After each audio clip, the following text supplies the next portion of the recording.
Alors vous revoici à la suite de la précédente vidéo où nous étions sur un spot par -6 et il s'avère qu'au réveil, le marchepied était bloqué en position ouverte. J'ai donc dû le démonter pour pouvoir reprendre la route.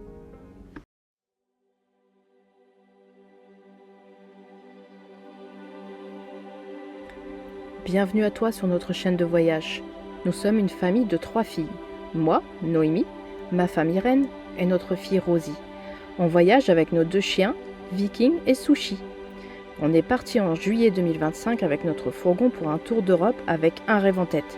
Découvrir le plus de choses possibles et te les partager aussi à travers notre contenu, que ce soit dans des décors de rêve ou dans nos galères. Abonne-toi pour découvrir tout ceci à nos côtés. Merci de nous aider à poursuivre notre passion en nous donnant de la visibilité. Alors, deuxième petite vidéo du jour. On a eu une petite mésaventure là avec la margelle. Pendant que j'étais en train de la dégeler, enfin en train d'enlever la neige, on a voulu la rentrer forcément pour repartir. Et là, catastrophe, la margelle ne rentre pas. Ouais, pas de réponse moteur. Pas de réponse moteur, pas de réponse nulle part en fait. On a regardé les fusibles, on a regardé tout ce qu'on pouvait. La seule solution qu'on a trouvée, c'était de la démonter. Donc Noémie a pris la boîte à outils, l'a démontée et elle a débranché un fusible parce qu'en fait notre margelle est reliée au frigo. Non, c'est pas un fusible, j'ai débranché l'alimentation. Ah c'est ça, l'alimentation de 12 volts parce que c'est relié en fait au frigo. Pour plus avoir l'alarme en fait qui voilà, dit que la margelle est sortie quand on roule quoi, sinon ça sonnait. C'est ça, parce que quand elle est ouverte et qu'on a oublié de la rentrer, si Noémie met le contact, effectivement il y a une sécurité. Et là en fait la sécurité. Là, comme elle était bloquée en position ouverte. Voilà, ça sonnait en continu. Ouais. Et du coup, pour éviter ça sur la route, on a dû débrancher ce système-là. Sauf que ça nous débranche aussi le frigo. Ça débranche le frigo. Donc là, on va devoir faire en sorte que le frigo, on le rebranchera à chaque fois qu'on sera en stationnaire. C'est ça. Quand on s'arrête pour manger ou le soir, dès qu'on est arrêté, on rebranche. Voilà. Et puis pour rouler, on débranche pour pas que l'alarme se déclenche. Ouais, parce que c'est insoutenable et que c'est pas possible, quoi. On n'a pas trouvé la panne. J'ai essayé de voir si les rails étaient encrassés, mais il n'y a pas du tout de réponse moteur, donc on entend que c'est quelque chose qui a cramé, peut-être le moteur en lui-même. Ouais, alors c'est soit ça, soit une histoire de boîtier. On a appelé... Non, de relais. Ah, de relais, ouais, voilà, mais c'est ça. Du coup, peu importe, on va rester comme ça. La margelle, elle est dans la soute. On va rester jusqu'à la fin sans margelle, voilà. De toute façon, dans les Le véhicules, on véhicule, préfère il ne est pas en garanti. avoir. Oui, on est encore dedans, on a Donc, de la chance. On va attendre de rentrer et ils vont nous réparer tout ça, mais là, ça va rester comme ça jusqu'au bout. On préfère faire comme ça que de risquer un autre problème ou autre. Donc voilà, dans l'immédiat, c'est pas la priorité la margelle. On préfère que ce soit ça qu'autre chose. Donc on a quand même repris la route. Ça et là, nous a pris quand même une bonne heure. Oh ouais, pas loin de 2 heures. Hein. Ouais. Donc là, on reprend la route. On avait peur de trouver de la neige ou du verglas sur la route, mais on est plutôt étonné. Les températures sont redescendues. Donc là, on est entre -1 et 0. Il fait beau, il n'y a pas de pluie.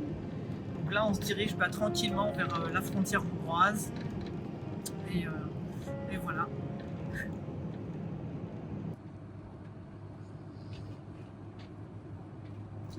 Dernière ville de Roumanie avant de passer la frontière. Enfin, dernière grande ville en tout cas, Oradea. On a trouvé, je trouve ça assez joli. Ouais, on aime bien. Il y a toujours ces maisons colorées. Avec les toits. Façades avec différentes couleurs. Et on voit qu'ils ont tout quoi. Tournez à gauche sur Strada Buzoni vers Vernabor. Alors, remplissage du bidon avant de passer la frontière. Ça remplit quelque chose là moi? Ça remplit mais tout doucement. Bienvenue à la frontière hongroise. Bon, alors comme c'est l'espace Schengen, on n'a pas de contrôle. Ouais, là il n'y a rien du tout. C'est une frontière ouverte. Comme vous le voyez, l'état des routes est pas mieux ici. Non, c'est pire. On n'a pas de chance. Wow. On essaye vraiment d'éviter à chaque fois les... On est sur une route principale en direction de Budapest. Ouais, non, c'est... On essaye d'éviter tous les petits trous là que vous voyez. C'est à demi réparé. C'est Non, pas il n'y a trop. rien de réparé. Puis c'est vraiment l'itinéraire transit poids lourd, donc ça défonce les routes. Mais voilà, c'est lamentable. C'est hyper fatigant en fait. De se concentrer comme ça pour pas exploser un pneu,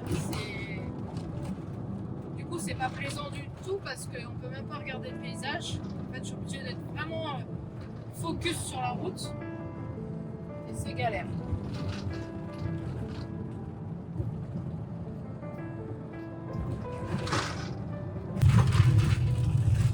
Bon là les routes c'est pas possible. Hein. On a l'impression de se retrouver en Albanie. Je suis en train de pester depuis tout à l'heure là à me dire que si on n'explose pas un pneu ici ou un train avant, on a vraiment beaucoup de chance. Je me fais doubler par les poids lourds. Mais voilà, là c'est un peu pas.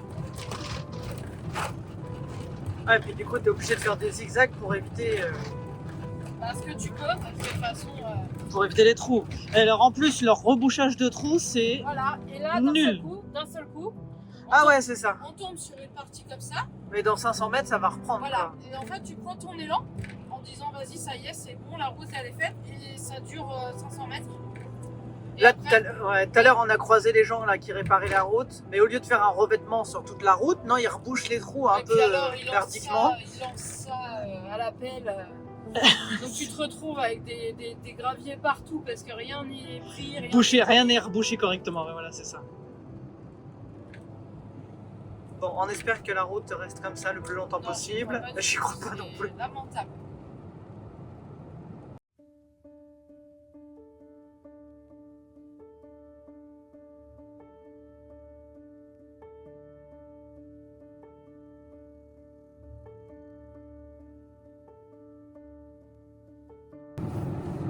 Toi t'es déjà allé ou ça peut- Moi je suis déjà allée à Budapest effectivement, mais Budapest reste une capitale et une grande ville. Mais bon il y a très longtemps que j'y étais, j'avais l'âge de 15 ans quand j'y suis allée. Et Budapest c'est très joli pour le coup. Mais là c'est vrai qu'on fait l'arrière-pays donc c'est encore autre chose. Bon, notre première impression sur la Hongrie n'aura pas franchement été bonne. On a eu très peur d'éclater une roue sur la route. En même temps, le ciel était gris, donc tout nous a semblé gris. Avec la fatigue de la route, je pense que ça a été un peu accumulé. On essaye malgré tout de ne pas se faire une impression trop rapidement, car on sait bien que les paysages peuvent être changeants, et l'impression aussi. Une chose est sûre, avec les 3 jours que nous aurons passés, nous sommes tombés sur des Hongrois extrêmement accueillants et sympathiques. Alors si vous voulez des poteaux Prenez la sortie sur pour votre clôture, voilà vous avez l'embarras du choix. Hein. Même faire un chalet, venez en Hongrie. Parce que si on en prend quelques-uns, ils ne le verront pas. Oh j'avoue. Ni vu ni connu. Bon alors là on s'est arrêté dans le petit village que je vous mettrai le panneau parce que impossible à prononcer. On a tourné pas mal, il y avait 2 parkings référencés et ces parkings là sont vraiment trop dans la population et trop bruyants, ils nous plaisent pas du tout. Puis c'est des parkings poids lourds. J'ai repéré sur Maps un parking qui semblait désertique et en fait une fois arrivé c'était que des poids lourds de stationner et j'ai pas envie de me mettre là-dedans. Du coup on s'est dit que c'était fini la Grèce, il faut qu'on se résigne, hein, le camping sauvage, la van life. C'est terminé, on se rapproche de plus en plus, donc là c'est plus toléré. Donc on a cherché un camping. Et en fait on en a trouvé un ici. Et on a trouvé porte close, alors que c'était marqué ouvert à l'année. Donc là ça recommence, où on se dit que la nuit est tombée et qu'on va toujours pas trouver de lieu. Donc on est allé près d'un stade de foot où le local nous a dit de ne pas rester là parce qu'il y avait beaucoup d'activités, beaucoup de matchs et qu'on allait être dérangé. Mais il nous a conseillé de revenir devant le camping et de se garer en face, chose qu'on a fait, puisque c'est vrai qu'il y a une sorte de parc. Mais ce qui me fait bizarre, c'est que là, il y a une maison. Donc Irène a essayé d'aller demander si on dérangeait et bon, personne n'est sorti. Et c'est vrai que ce côté-là, c'est vachement épuisant, le fait de se demander. si on peut s'occulter, si on va pas être dérangé, même par la police du coup, parce que vu que c'est interdit, on risque 600 € d'amende, donc c'est génial. Bon là on expliquera, on en a fait exprès de rester face au camping pour dire que c'était fermé et que voilà, on a été prise de court. Mais ouais, c'est chiant en fait de risquer de s'occulter et de se demander si on dérange ou pas, si on va être dérangé, si on va avoir une nuit calme ou pas. Ça c'est assez fatigant. Le soir venu, je m'aperçois que le moteur du marchepied refonctionne. Je décide donc de le réparer, de le mettre en place, de tout nettoyer. Et il s'agissait du moteur qui avait gelé, qui avait dû prendre un peu l'eau, soit avec un nettoyage de Karcher, ou soit avec les intempéries que nous avions eues ces jours précédents. Bonjour à tous, aujourd'hui on est le mardi 17 février. C'est ça Rosie, on est mardi ? Oui. C'est bien ça. Et en fait, je fais une petite vidéo du jour. Donc là, on se réveille en Hongrie. On a bien dormi suite au fait qu'on se soit mis ici, en face du camping fermé. Et je voulais vous parler de ça parce que hier, dans la soirée, Irène est allée trouver les gens qui habitaient ici pour demander si ça dérangeait qu'on soit devant chez eux. Et parce qu'il faut savoir qu'en Hongrie on peut pas dormir où on veut, donc on était un peu stressé de se dire est-ce qu'on va encore tourner jusqu'à pas d'heure pour trouver un endroit safe, etc. Et franchement, si vous osez pas, c'est vrai qu'il faut entrer au contact, mais faites-le parce que du coup déjà c'est gratuit de dormir aux abords des maisons comme ça, et les locaux n'appelleront pas la police si vous leur avez demandé leur autorisation pour rester, et la plupart du temps, du moins dans les pays de l'Est qu'on a fait, ils sont ok, il n'y a aucun problème, ils sont même plutôt accueillants. Et après vous pouvez dormir sur vos deux oreilles en évitant toute la nuit de guetter en vous demandant si vous allez être dérangé ou si la police va vous réveiller pour vous dire de partir. Donc là c'est une sorte de parc comme ça, suffisamment dur où j'ai pu me mettre sans trop de crainte d'embourbement. Et le monsieur parlait un peu d'allemand, un peu d'anglais, donc il a réussi avec Irène à se dépatouiller et dire qu'il n'y avait aucun souci à ce qu'on dorme dans l'herbe devant chez lui. Il nous a même proposé de nous avancer au plus proche de sa maison, mais on a estimé qu'on était bien ici, donc on est resté là.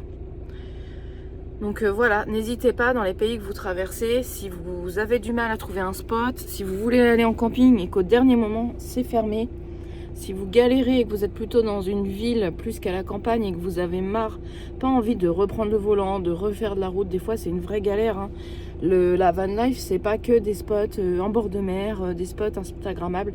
Non, des fois c'est des parkings, des fois c'est des endroits comme ça. Et n'hésitez pas, pour être un peu plus safe, à choisir un quartier plus ou moins résidentiel et demandez aux locaux si vous gênez. La plupart du temps, ils vous diront non. Alors là, on sort de Budapest, nous on se dirige vers Győr, mais du coup, là il y a toute une lignée de poids lourds. Alors est-ce que, ah ouais, effectivement, c'est un embranchement. On se demandait si c'était pas un embranchement pour aller vers une autre capitale. Mais ouais, on ne sait pas trop là. On n'aura jamais autant vu de poids lourds. Peut-être la dernière fois c'était l'Italie, le nord de l'Italie, mais quand même là, à ce point-là. Alors il y a une zone de travaux en plus, on est limité en vitesse, il n'y a que 2 voies. Ouais. Mais ouais, c'est impressionnant le transit de poids lourd qu'il y a. En Europe, hein, parce qu'effectivement on a quand même pas mal traversé l'Europe. Et c'est vrai qu'on se faisait cette réflexion, quoi. Alors là, on arrive dans quelques minutes sur notre spot de ce soir à Pannonhalma, qui est à l'ouest du coup du pays, de la Hongrie. On n'est pas loin de la frontière. Ouais, Je crois qu'on est à nord-ouest. Ouais, on est à une quarantaine, je crois, kilomètres de la frontière. On est vraiment pas loin. Et pour le coup, effectivement, le décor change. Les routes sont beaucoup plus viables, beaucoup plus sympas. C'est pas non plus foufou, hein, mais c'est non, mieux mais c'est qu'à mieux qu'à l'est, c'est mieux de ce qu'on a fait. En tout cas. Et il y a des pistes cyclables un peu partout. Ouais. Voilà, là, on va en voir un là qui passe. Voilà. Touc. Beaucoup de gens à vélo. Ouais, les gens, Et c'est bien prennent le aménagé. vélo, c'est pas mal fait bien quoi. aménagé, ils ont des petites cabanes avec des aires de pique-nique. Ça, c'est la première fois qu'on voit ça vraiment, un aménagement comme ça pour les cyclistes au niveau des pays de l'Est en tout cas. Ouais, c'est bien fait. Donc bah voilà, on va se poser et puis il paraît qu'il y a une abbaye à voir à Pananalma, donc on vous dira ce qu'on en a pensé.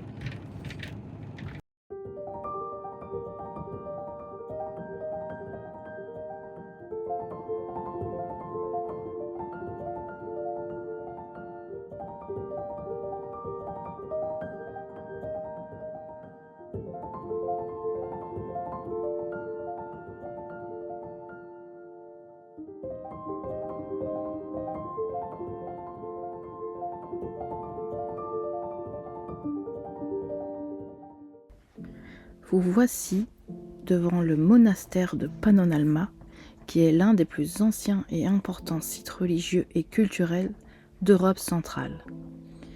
Situé dans l'ouest de la Hongrie et fondé en 996 par le prince Géza comme premier monastère bénédictin du pays, il domine une colline appelée la colline de Saint-Martin. Son histoire traverse plus de 1000 ans, incluant période de fortification, occupation ottomane, dissolution puis réouverture sous différents régimes. L'abbaye a joué un rôle éducatif important, avec une école et une communauté religieuse qui perdurent encore aujourd'hui. Notre sentiment à la traversée et la découverte de la Hongrie a été très mitigé. Nous avons commencé par être très déçus à l'est du pays en ne voyant que des plaines, quelque chose de très rural sans vraiment d'intérêt et avec les routes extrêmement abîmées, pour découvrir l'ouest du pays beaucoup plus développé, beaucoup plus intéressant, culturellement parlant et aussi visuellement parlant. Donc je pense qu'il faudrait passer beaucoup plus de temps pour s'en faire un avis global. Nous, notre but est de remonter et de rentrer en France. Donc je vous laisse sur cette vidéo, qui sera pour notre part la seule de la Hongrie. La suite de l'aventure se passe en Slovaquie, alors à très bientôt!